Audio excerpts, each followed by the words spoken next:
वर्णन करता है? तो इसका करेक्ट आंसर हो जाएगा डी। 29 फरवरी को मनाया जाने वाला दुर्लभ रोग दिवस दुर्लभ रोगों के प्रति जागरूकता पर जोर देता है तथा 2024 का थीम अपने रंग साझा करें है। बढ़ते हैं अपने अगले प्रश्न पर। इससे पहले इसके कुछ एक्सप्लेनेशन को देख लेते हैं। दुर्लभ रोग दिवस 29 फरवरी को मनाया जाता है। उद्देश्य दुर्लभ बीमारियों के बारे में जागरूकता पैदा करना तथा यह बताना कि वे किस प्रकार रोगियों के दैनिक जीवन को प्रभावित कर सकती हैं। 2024 का विषय अपने रंग साझा करें सहयोग और समर्थन पर जोर देता है। यूरोडेस और राष्ट्रीय गठबंधन परिषद द्वारा दुर्लभ रोग दिवस पहली बार 2008 में मनाया गया था। यह फरवरी के आखिरी दिन पड़ता है, लेकिन 2024 जैसे लीप वर्ष में यह 29 फरवरी को मनाया जाएगा। प्रधानमंत्री मोदी ने हाल ही में भारत के अंतरिक्ष अन्वेषण लक्ष्यों के संबंध में क्या महत्वपूर्ण घोषणा की?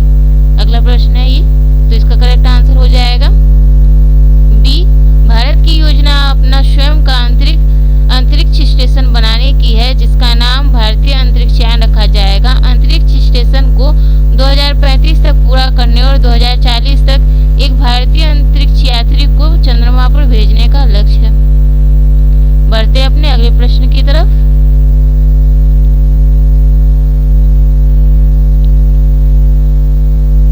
भारत की पहली हाइड्रोजन ईंधन सेल फेरी बोट के संबंध में निम्नलिखित में से कौन सा कथन सत्य है? करेक्ट आंसर हो जाएगा डी।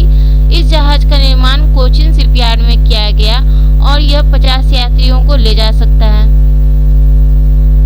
पीएम मोदी ने भारत की पहली हाइड्रोजन फ्यूल सेल फेरी का अनावरण किया। मोदी ने वर्चुअल मोड में भारत की पहली स्वदेशी रूप से निर्मित hydrogen fuel cell ferry boat को हरी झंडी दिखाई। इस जहाज का निर्माण कोचिन शिपयार्ड में किया गया।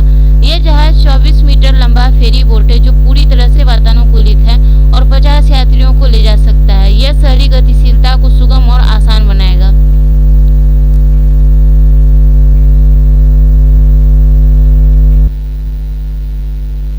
CSL के अनुसार हाइड्रोजन ईंधन जहाज में पूरी तरह से स्वदेशी तकनीक है और इसे शहरी गतिशीलता अनुप्रयोग के लिए देश के अन्य हिस्सों में दोहराया जा सकता है। अगला प्रश्न है, विश्व स्वर्ण परिषद के संबंध में निम्नलिखित में से कौन सा कथन गलत है? तो इसका करेक्ट आंसर हो जाएगा डी। ये गलत है।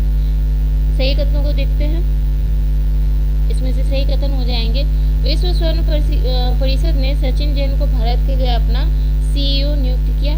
जैन का व्यापक अनुभव विशेष रूप से आभूषण बाजार और रणनीतिक नेतृत्व में इस महत्वपूर्ण भूमिका के लिए उन्हें उपयुक्त बनाता है। विश्व स्वर्ण परिषद की स्थापना 1987 में हुई थी। इसका मुख्यालय जो है उसको देख लेते हैं। सचिन जैन को WGC इंडिया का CEO नियुक्त किया गया है। जैन का व्यापक अनुभव विशेष रूप से आभूषण बाजार तथा रणनीतिक नेतृत्व में महत्वपूर्ण भूमिका के लिए उन्हें उपयोग बनाता है। वे डी बीयर्स से जुड़े हैं, जहां उन्होंने पिछले 13 वर्षों में कई वरिष्ठ पदों पर काम किया। डी बीयर्स इंडिया के प्रबंध निदेशक के रूप में उन्होंने भारत और मध्य पूर्व में डी बीयर्स फॉरएवर मार्क व्यवसाय का नेतृत्व किया है। बढ़ते अपने अगले प्रश्न की तरफ। इससे पहले इसके बारे में कुछ और पॉइंट्स है। विश्व स्वर्ण परिषद स्थापित 1987, मुख्यालय लंदन, संयुक्त राज्य साम्राज्य। CEO डेविड टेट, राष्ट्रपति कैल्विन दुशिस्की। अगला प्रश्न है, मोबीक्विक की नई सेवा पॉकेट UPI की मुख्य विशेषता क्या है? करेक्ट आंसर हो जाएगा सी।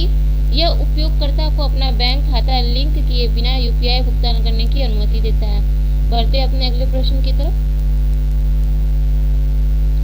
निम्नलिखित में से योजना बनाम राज्य का कौन सा युग्म गलत है? तो करेक्ट आंसर हो जाएगा बी गलत है। बाकी देख लेते हैं। सवेरा कार्यक्रम हरियाणा, स्वयं योजना उड़ीसा, CM वयोश्री योजना महाराष्ट्र।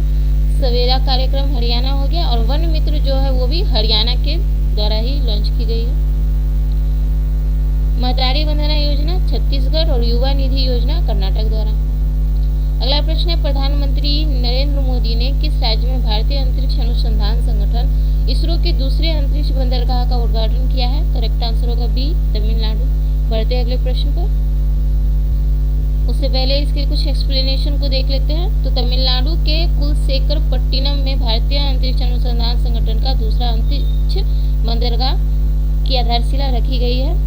पहला अंतरिक्ष पोर्ट सतीश धवन अंतरिक्ष केंद्र आंध्र प्रदेश के श्रीहरिकोटा में है। अगला प्रश्न है 2024 में राष्ट्रीय विज्ञान दिवस का विषय क्या था, जिसका उद्देश्य राष्ट्र के विकास को आगे बढ़ाने में स्थानीय नवाचारों के महत्व को उजागर करना था। तो करेक्ट आंसर होगा बी, विकसित भारत के लिए स्वदेशी प्रौद्योगिकियां। 28 फरवरी राष्ट्रीय विज्ञान दिवस। राष्ट्रीय विज्ञान दिवस हर साल 28 फरवरी को रमन प्रवाह की खोज के उपलक्ष्य में मनाया जाता है। इसका उद्देश्य विज्ञान के महत्व और लोगों के जीवन को बेहतर बनाने में इसकी भूमिका के बारे में जागरूकता बढ़ाना है। थीम 2024 विकसित भारत के लिए स्वदेशी प्रौद्योगिकियां। अगला प्रश्न है वित्तीय साक्षरता सप्ताह FLW के संदर्भ में निम्नलिखित कथनों पर विचार करें। कौन सा कथन सत्य है? तो करेक्ट आंसर हो जाएगा बी। इसमें जो है एक सत्य है, एक और तीन होना चाहिए, यहाँ तीन मिसप्रिंट है, तो इसका करेक्ट आंसर हो जाएगा एक और तीन। देश भर में वित्तीय शिक्षा को बढ़ावा देने के उद्देश्य से RBI द्वारा 2016 से प्रतिवर्ष वित्तीय साक्षरता सप्ताह मनाया जाता है। FLW का उद्देश्य युवा वयस्कों के बीच बचत, बजट और चक्रवृद्धि ब्याज की जैसी वित्तीय अवधारणाओं के बारे में समझ बढ़ाना है। बढ़ते अपने अगले प्रश्न की तरफ। फरवरी 2024 में प्रधानमंत्री नरेंद्र मोदी द्वारा शुरू की गई देश भर में दुनिया की सबसे बड़ी सहकारी अनाज भंडारण योजना किसके अंतर्गत आती है? तो इसका करेक्ट आंसर हो जाएगा बी, सहकार से समृद्धि प्रोग्राम। बढ़ते अपने अगले प्रश्न की तरफ। अगला प्रश्न है प्रधानमंत्री नरेंद्र मोदी द्वारा नई दिल्ली स्थित भारत मंडपम में उद्घाटन किए गए भारत टैक्स 2024 का प्राथमिक फोकस क्या है? तो इसका करेक्ट आंसर होगा बी, स्थिरता पर ध्यान केंद्रित करते हुए व्यापार और निवेश। बढ़ते हैं अगले प्रश्न की तरफ। भारतीय रिजर्व बैंक RBI ने किस इकाई को भुगतान एग्रीगेट्स लाइसेंस प्रदान किया जो इस क्षमता में कार्य करने के लिए अनुमति कंपनियों के समूह में शामिल हो गया है? करेक्ट आंसर होगा ए, अमेजन पे। बढ़ते अपने अगले प्रश्न की तरफ। प्रधानमंत्री मोदी ने हाल ही में सिक्किम के किस स्थान पर पहले रेलवे स्टेशन की आधारशिला रखी? तो करेक्ट आंसर होगा B, Rangpur. Rangpur railway station का डिजाइन सिक्किम की समृद्धि, संस्कृति, विरासत और वास्तुकला से प्रेरित होगा। पश्चिम बंगाल में सिलीगुड़ी के पास सेवकों से सिक्किम के रांगपुर तक निर्माणाधीन 45 किलोमीटर लंबी रेलवे लाइन का हिस्सा होगा। इससे 14 सुरंगें और 22 पुलें होंगे। अगला है कथन और कारण वाला क्वेश्चन, देख लेते हैं। इसमें करेक्ट आंसर होगा ए और आर दोनों सत्य हैं। आर का सही स्पष्टीकरण है, तो पढ़ लेते हैं इन्हें। IIT मद्रास द्वारा विकसित निवेशक और विश्लेषण प्लेटफॉर्म में स्टार्टअप GPT शामिल है, जो एक AI आधारित संवादी प्लेटफॉर्म है। स्टार्टअप GPT का उद्देश्य उद्यम पूंजीपतियों, निवेशकों, नेटवर्क और सरकारी योजनाओं सहित संसाधनों की एक विस्तृत श्रृंखला तथा स्टार्टअप की पहुंच को सुविधाजनक बनाना है, जिससे विकास और सफलता की ओर उनकी यात्रा को सुव्यवस्थित किया जा सके। बढ़ते अपने अगले प्रश्न की तरफ। अगला प्रश्न है राष्ट्रीय औद्योगिक गलियारा विकास निगम लिमिटेड और भारतीय प्रौद्योगिकी संस्थान दिल्ली में नवाचार और प्रौद्योगिकी हस्तांतरण फाउंडेशन के बीच साझेदारी के संदर्भ में निम्नलिखित तथ्यों पर विचार करें। तो करेक्ट आंसर हो जाएगा डी, 1, 2, 3, ये तीनों सत्य हैं। NICDC और IITD के बीच समझौता ज्ञापन का उद्देश्य भारत में ग्रीनफील्ड औद्योगिक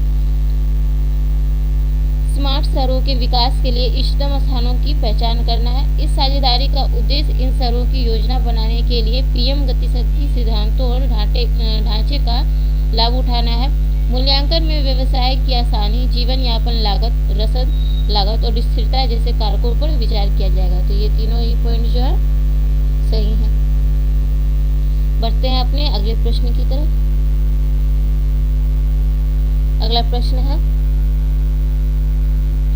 प्रसिद्ध व्यक्तित्व पंकज उदास का हाल ही में 72 वर्ष की आयु में निधन हो गया। उनका पेशा क्या था? तो करेक्ट आंसर होगा सी, गायक।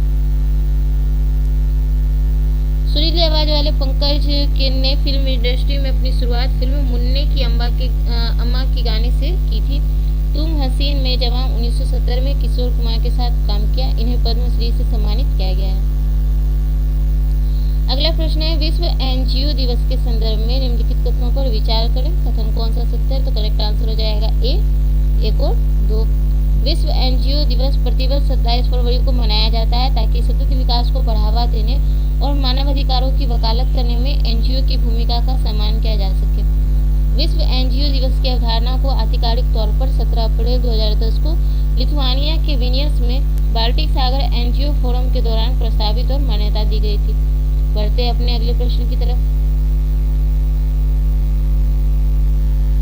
ये भी कथन और कारण वाला है, तो इसका करेक्ट आंसर देख लेते हैं पहले।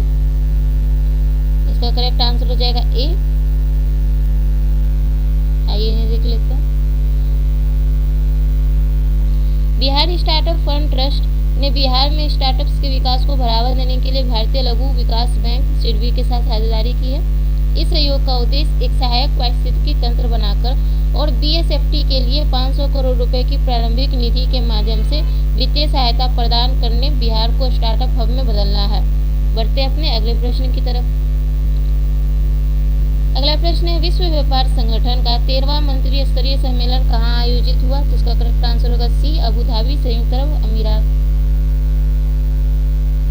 नेक्स्ट है, निम्नलिखित में से किस देश को वित्तीय कार्रवाई कार्यबल एफएटीएफ की निगरानी बढ़ाने वाली देशों की ग्रे सूची से हटा दिया गया है? जिसका करेक्ट आंसर होगा सी, संयुक्त अरब अमीरात। केन्या और नामीबिया को ग्रे सूची में शामिल किया गया। बारबाडोस, जिब्राल्टर और युगांडा को भी ग्रे सूची से हटा दिया गया। एफएटीएफ की स्थापना 1989 में हुई थी। इसका मुख्यालय पेरिस, फ्रांस और इसके 39 सदस्य हैं। अगला प्रश्न है, नवीनतम उपभोक्ता व्यय संरक्षण सर्वेक्षण के अनुसार भारत में गरीबी के संबंध में सबसे महत्वपूर्ण प्रवृत्ति क्या है? तो करेक्ट आंसर होगा सी, ग्रामीण और शहरी दोनों क्षेत्रों में गरीबी घटकर 5% रह गई है। बढ़ते अपने अगले प्रश्न की तरफ। अगला प्रश्न है, केंद्रीय उत्पाद शुल्क दिवस हर वर्ष 24 फरवरी को क्यों मनाया जाता है? करेक्ट आंसर होगा ए, 1944 में केंद्रीय उत्पाद शुल्क और नमक अधिनियम की स्मृति में। बढ़ते अपने अगले प्रश्न की तरफ। प्रतिवर्ष 23 फरवरी को मनाया जाने वाला विश्व सद्भावना एवं दिवस का क्या महत्व है? विश्व सद्भावना एवं शांति दिवस का क्या महत्व है? तो इसका करेक्ट आंसर होगा सी, विविध पृष्ठभूमि और संस्कृतियों के लोगों के बीच शांति, सहानुभूति और सहयोग को बढ़ावा देने के लिए। बढ़ते अपने अगले प्रश्न की तरफ।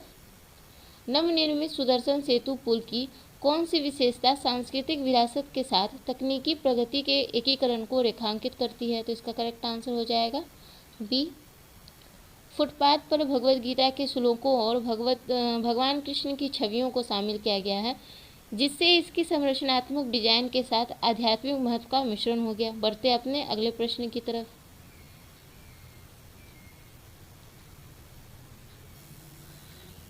यहाँ सूची 1 को सूची 2 से सुमेलित करना है, तो देख लेते हैं इसके एक्सप्लेनेशन में इसके आंसर को। द ग्रेट फ्लेफ ऑफ 1942 के लेखक हैं एम पद्मनाभ। 50 सेवा वर्ष की 50 यादें। मोहम्मद बिन राशिद अल मखदूम, यूएई के प्रधानमंत्री। एआईएल एवं राष्ट्रीय सुरक्षा, सीडीएस अनिल चौहान।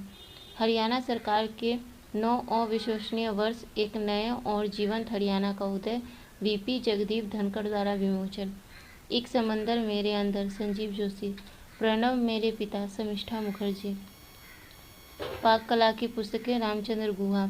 औरंगजेब से बातचीत, चारू निवेदिता, नंदिनी कृष्णन द्वारा अनुवादित। असम के वीर लचित बड़फुकन, अरूप कुमार दत्ता, अमित शाह द्वारा लॉन्च। अगला प्रश्न है, पंजाब के मुख्यमंत्री भगवत मान द्वारा शुरू की गई सड़क सुरक्षा फोर्स का प्राथमिक उद्देश्य क्या है? तो इसका करेक्ट आंसर होगा बी, सड़क दुर्घटनाओं में कमी लाने तथा यातायात व्यवस्था में सुधार लाने के लिए। बढ़ते अपने अगले प्रश्न पर। 2023 में किस वाहन निर्माता ने रिकॉर्ड 2 मिलियन वाहन बेचकर लगातार चौथे वर्ष दुनिया के सबसे अधिक बिकने वाले वाहन निर्माता के रूप में अपना स्थान सुरक्षित किया? तो करेक्ट आंसर हो जाएगा ए, टोयोटा मोटर। अगला प्रश्न है, ट्रांसपेरेंसी इंटरनेशनल के भ्रष्टाचार धारणा सूचकांक 2023 के अनुसार कौन सा कथन सत्य है? तो इसका करेक्ट आंसर हो जाएगा डी। एक मिनट, इसका करेक्ट आंसर हो जाएगा डी। सीपीआई रैंकिंग में भूटान और चीन ने भारत से बेहतर प्रदर्शन किया। बढ़ते अपने अगले प्रश्न की तरफ। इससे पहले इसके एक्सप्लेनेशन को देखते हैं। सीपीआई रैंकिंग में भारत की रैंकिंग के पिछले वर्ष की तुलना में 8 स्थान नीचे गिर गई। सीपीआई पर भारत का समग्र स्कोर 2022 में 40 से घटकर 2023 में 39 हो जाएगा। रिपोर्ट में बताया गया है कि एशिया और प्रशांत क्षेत्र के 71% देशों का स्कोर क्षेत्रीय औसत से सीपीआई से नीचे है। भूटान 26 और चीन 76 को छोड़कर दी गई सूची में अन्य पड़ोसी देश भारत के नीचे रैंक पर है। ट्रांसपेरेंसी इंटरनेशनल के अनुसार भ्रष्टाचार धारणा सूचकांक में भारत 8 स्थान नीचे गिर गया। पिछले वर्ष की तुलना में देश की रैंकिंग 85वें से गिरकर 93वें स्थान पर आ गई। सबसे कम भ्रष्टाचार वाले देशों में डेनमार्क, न्यूजीलैंड, सिंगापुर शामिल हैं, जबकि उत्तरी कोरिया, म्यांमार, अफगानिस्तान सबसे अधिक भ्रष्ट देशों में शामिल है, जबकि सोमालिया इस सूची में सबसे निचले स्थान पर है। अगला प्रश्न है, लगातार तीसरी बार एशियाई क्रिकेट परिषद के अध्यक्ष के रूप में किसे नियुक्त किया गया है? तो इसका करेक्ट आंसर हो जाएगा बी, जय शाह। अगले प्रश्न पर चलते हैं। अगला प्रश्न है, गणतंत्र दिवस परेड के दौरान किस राज्य या केंद्र शासित प्रदेश की झांकी ने सर्वश्रेष्ठ झांकी श्रेणी में प्रथम पुरस्कार जीता? तो इसका करेक्ट आंसर हो जाएगा बी, ओडिशा। अगला प्रश्न है, निम्नलिखित में से किस वैज्ञानिक को अभूतपूर्व तकनीकों के माध्यम से क्वांटम संचार को आगे बढ़ाने के लिए ब्लावात्निक पुरस्कार से सम्मानित किया गया? तो करेक्ट आंसर होगा बी, मेहुल मलिक। बढ़ते हैं अपने अगले प्रश्न पर। एक समंदर मेरे अंदर पुस्तक के लेखक है? Correct answer A, Sanjeev Joshi. Khelo India शीतकालीन खेल 2024 का शुभंकर है? बी, हेम तेंदुआ। बढ़ते अगले प्रश्न पर। विश्व अंतर्धार्मिक सद्भाव सप्ताह के बारे में कौन सा कथन सत्य है? तो करेक्ट आंसर हो जाएगा डी, सभी कथन सत्य है। विश्व अंतर्धार्मिक सप्ताह प्रतिवर्ष फरवरी के प्रथम सप्ताह में मनाया जाता है। विश्व अंतर्धार्मिक सद्भाव सप्ताह की अवधारणा जॉर्डन के राजा अब्दुल्ला द्वितीय द्वारा संयुक्त राष्ट्र महासभा में प्रस्तुत की गई थी। विश्व अंतर्धार्मिक सप्ताह का उद्देश्य विभिन्न धर्मों के लोगों के बीच शांति और समझाव को बढ़ावा देना है। तो ये सारे सही हैं। अगले प्रश्न पर चलते हैं। किस संगठन ने multi Spain mobile bleaching system सर्वत्र विकसित किया है? करेक्ट आंसर बी, रक्षा अनुसंधान एवं विकास संगठन DRDO। बढ़ते अगले प्रश्न पर। ट्रांस फैटी एसिड TFA क्या है? करेक्ट आंसर हो जाएगा बी, अर्ध ठोस से ठोस वसा जो 2 रूपों में पाए जाते हैं, औद्योगिक रूप से उत्पादित और प्राकृतिक रूप से पाए जाने वाले। बढ़ते हैं अपने अगले प्रश्न पर। निम्नलिखित में से कौन सा देश ब्रिक्स में शामिल नहीं है? तो इसका करेक्ट आंसर हो जाएगा सी, अर्जेंटीना। बढ़ते हैं अपने अगले प्रश्न की तरफ। अगला प्रश्न है, मलेशिया के 17वें राजा के रूप में किसने शपथ ली? तो करेक्ट आंसर होगा बी, सुल्तान इब्राहिम इस्कंदर। नेक्स्ट है, 2024 में विश्व आर्द्र भूमि दिवस का विषय क्या है? तो करेक्ट आंसर होगा बी, आर्द्र भूमि और मानव कल्याण। नेक्स्ट, BHU में स्वचालित DNA एक्सट्रैक्टर मशीन के बारे में निम्नलिखित में से कौन सा कथन सत्य है? करेक्ट आंसर है बी, यह मेक इन इंडिया पहल का हिस्सा है और इसमें न्यूनतम प्लास्टिक का उपयोग होता है। बढ़ते हैं नेक्स्ट प्रश्न की तरफ। अगला प्रश्न है, केंद्रीय बजट 2024 के अनुसार सरकार ने पूंजीगत व्यय बढ़ाने के लिए सकल घरेलू उत्पाद का कितना प्रतिशत आवंटित किया है? तो करेक्ट आंसर होगा सी, 3.4%। नेक्स्ट है, तमिल सुपरस्टार विजय कौन सी राजनीतिक पार्टी शुरू की? तो करेक्ट आंसर होगा सी, तमिलागा बैटरी कजगम। अगला प्रश्न है, 2024 पेरिस ओलंपिक खेलों के लिए मशाल वाहक के रूप में किसका नामित किया गया है? तो इसका करेक्ट आंसर होगा बी, अभिनव बिंद्रा।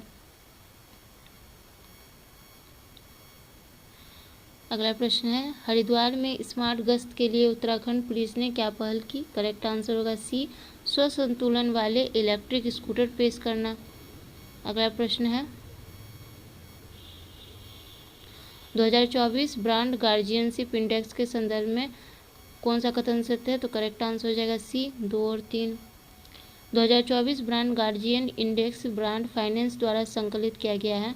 अंबानी ने माइक्रोसॉफ्ट के सत्य नडेला, गूगल के सुंदर पिचाई, एप्पल के टिम कुक और टेस्ला के एलन मस्क जैसी उल्लेखनीय हस्तियों से बेहतर प्रदर्शन किया है।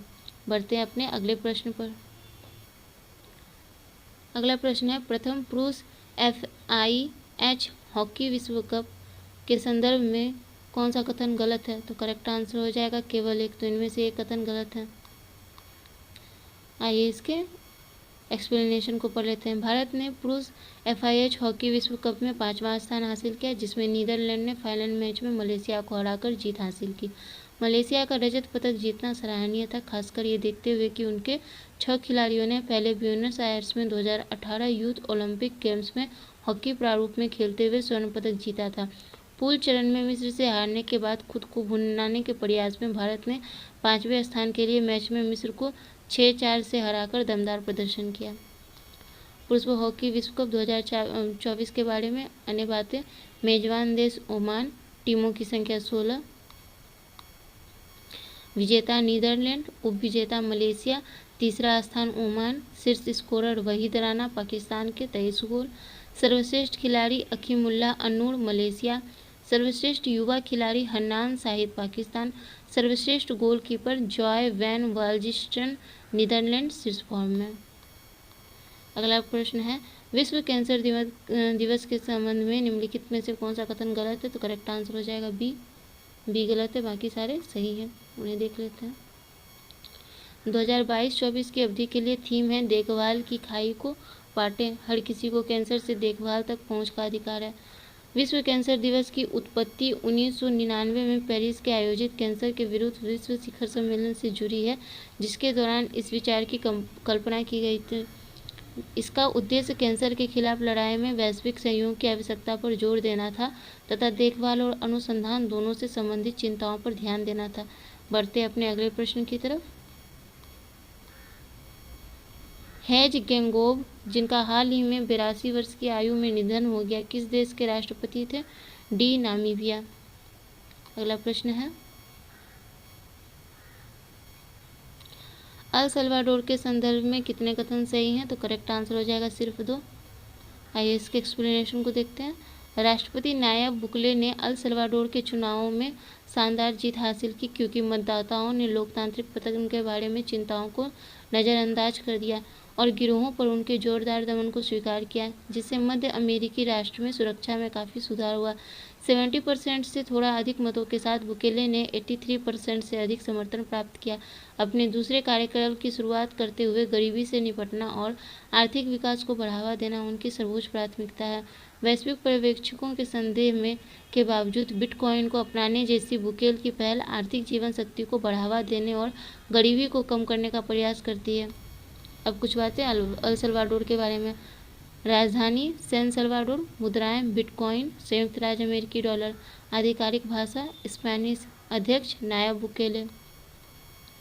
अगला प्रश्न है, हाल ही में उत्तराखंड उच्च न्यायालय की पहली महिला मुख्य न्यायाधीश कौन बनी? करेक्ट आंसर बी रितु बाहरी। अगला प्रश्न है, सुरक्षित इंटरनेट दिवस के संदर्भ में निम्नलिखित कथनों पर विचार करें, कौन सा कथन सत्य है? तो देख लेते हैं। तो इसका करेक्ट आंसर हो जाएगा सी 2 और 3। इसका उद्देश्य दुनिया भर में ऑनलाइन प्रौद्योगिकी के अधिकार को सुरक्षित और अधिक जिम्मेवार उपयोग को प्रोत्साहित करना है। 2024 का विषय है प्रेरणादायक परिवर्तन, अंतर लाना, प्रभाव का प्रबंधन करना और ऑनलाइन परिवर्तन लाना। बढ़ते हैं अपने अगले प्रश्न पर। फारूक नाजकी, जिनका हाल में निधन हो गया, उसके संदर्भ में कौन से कथन सत्य है? तो करेक्ट आंसर हो जाएगा बी 1 और 3। वह एक वरिष्ठ पत्रकार थे। उन्होंने 1995 में नारहुतुन कंजल वानास आंखों में आग नामक कविता की पुस्तक के लिए साहित्य अकादमी पुरस्कार मिला। बढ़ते हैं अगले प्रश्न की तरफ। नई दिल्ली में विद्यांजलि छात्रवृत्ति कार्यक्रम ADCIL का उद्घाटन किसने किया? तो करेक्ट आंसर हो जाएगा सी केंद्रीय शिक्षा मंत्री धर्मेंद्र प्रधान ने। बढ़ते हैं अपने अगले प्रश्न पर। पूछ रहा है इनमें से कौन सा कथन गलत है? तो करेक्ट आंसर हो जाएगा सी गलत है, बाकी सही है। पहला देख लेते हैं। भारत सरकार ने म्यांमार के साथ 1643 किलोमीटर लंबी सीमा को सील करने के लिए एक अवरोधक बनाने का निर्णय लिया है।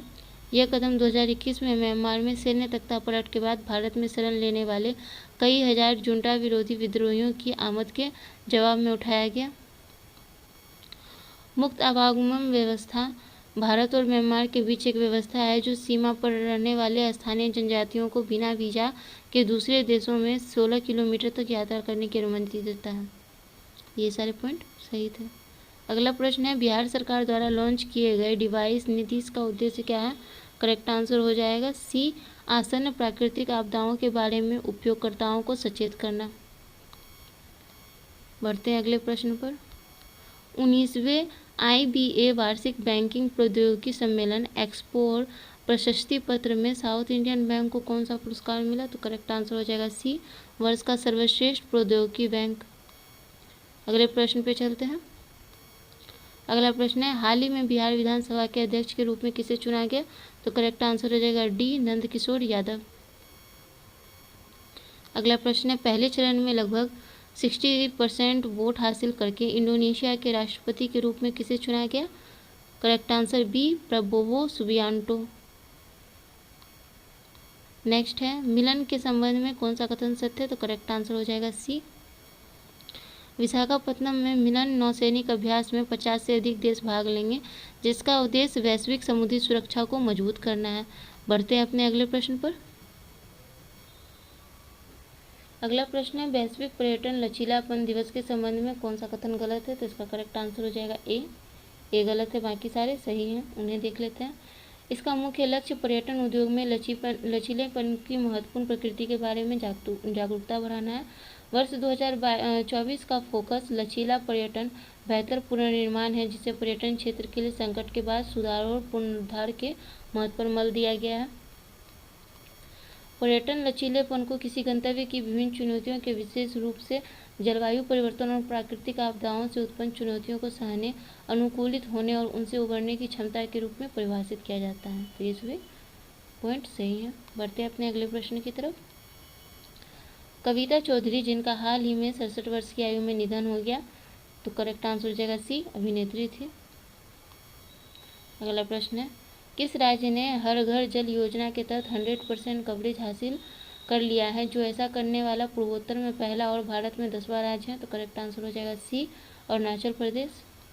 बढ़ते हैं अपने अगले प्रश्न की तरफ। भारतीय जीवन बीमा निगम ने बच्चों के लिए कौन सी नई बीमा योजना शुरू की? तो करेक्ट आंसर होगा सी, अमृत बाल। बढ़ते हैं अपने अगले प्रश्न की तरफ।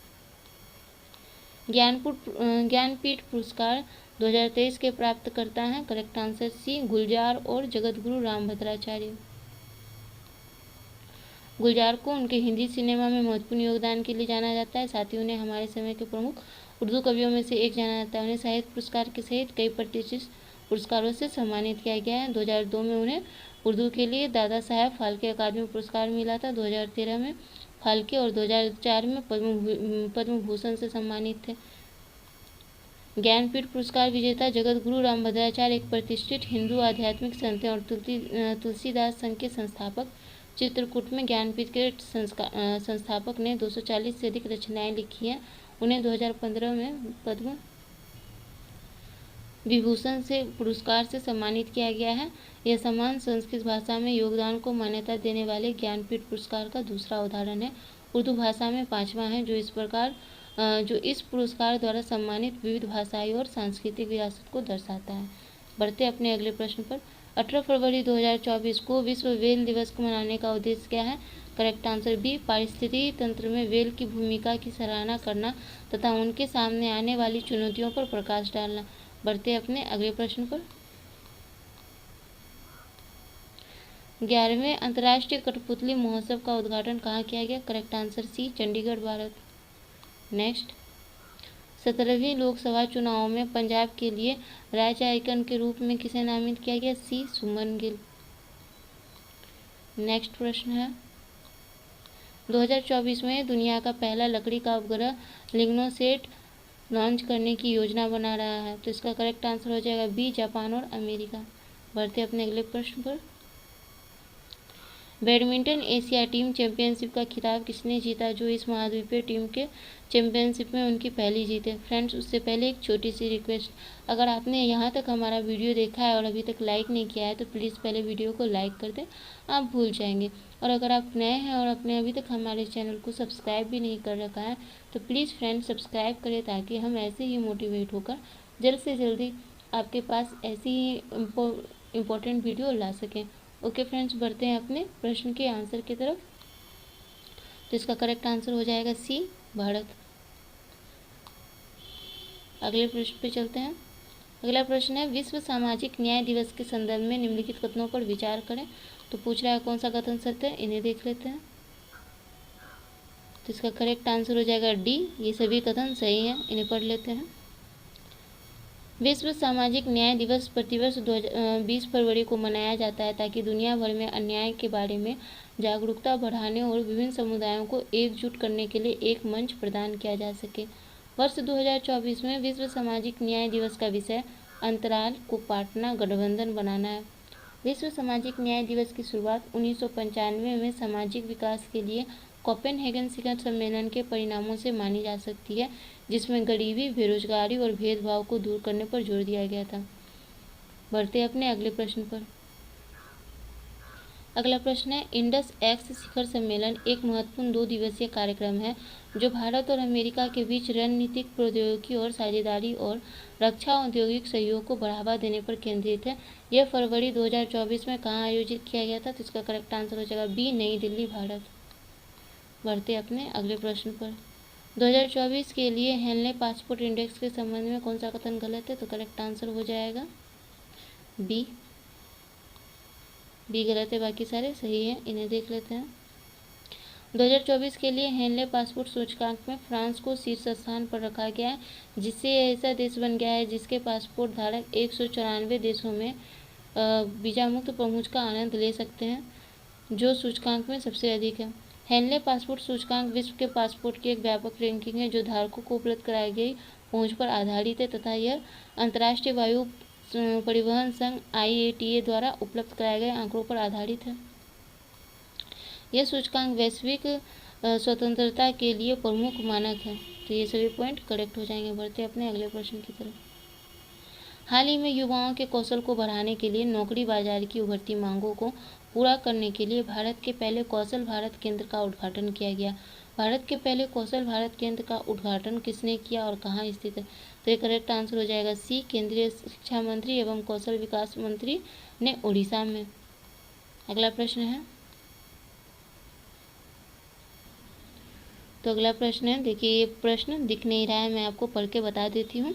हाल ही में किस संगठन ने भारतीय नवीकरणीय ऊर्जा परियोजनाओं के सह वित्त पोषण के लिए साझेदारी की?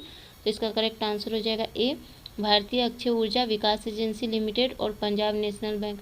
आइए इसके एक्सप्लेनेशन को देखते हैं। भारतीय अक्षय ऊर्जा विकास एजेंसी लिमिटेड, इरडा और पंजाब नेशनल बैंक ने पूरे भारत में अक्षय ऊर्जा परियोजनाओं को संयुक्त रूप से समर्थन देने के लिए एक समझौता ज्ञापन पर हस्ताक्षर किया है। इस साझेदारी का उद्देश्य विभिन्न प्रकार की अक्षय ऊर्जा पहलों को महत्वपूर्ण वित्तीय सहायता प्रदान करना है, जिससे स्थिरता और पर्यावरण संरक्षण को बढ़ावा मिले। इस समझौते के माध्यम से दोनों संगठन विभिन्न अक्षय ऊर्जा परियोजनाओं के लिए सह ऋण और ऋण सिंडिकेशन प्रयासों से संलग्न होने की योजना बना रहे हैं, जो 2030 तक 500 मेगावाट गैर जीवाश्म आधारित बिजली उत्पादन क्षमता हासिल करने की भारत की महत्वाकांक्षा का समर्थन करने के लिए इरडा के लक्ष्य के साथ संरेखित है। इसके अतिरिक्त इरडा ने अक्षय ऊर्जा वित्त पोषण को और बढ़ाने के लिए यूनियन बैंक ऑफ इंडिया और बैंक ऑफ बड़ौदा के साथ समान सहयोग किया है। ओके फ्रेंड्स, आज का हमारा परफेक्शन IAS का करंट अफेयर्स का वीडियो यहीं पे कंप्लीट होता है। आपको अगर हमारी मेहनत पसंद आ रही हो, हमारे वीडियोस पसंद आ रहे हो, तो प्लीज़ बिना लाइक किए ना जाएं और हमारे चैनल को सब्सक्राइब करें। आप हमारे चैनल को अपने स्टडी ग्रुप और फ्रेंड्स में भी शेयर कर सकते हैं। प्लीज़ कीप सपोर्टिंग अस, ताकि हम ऐसे ही मोटिवेट होकर के ऐसे ही इम्पोर्टेंट वीडियोस आप तक सबसे पहले ला पाएँ। Okay friends, thank you. Subscribe our channel Naukri for you. Bye, जय हिंद।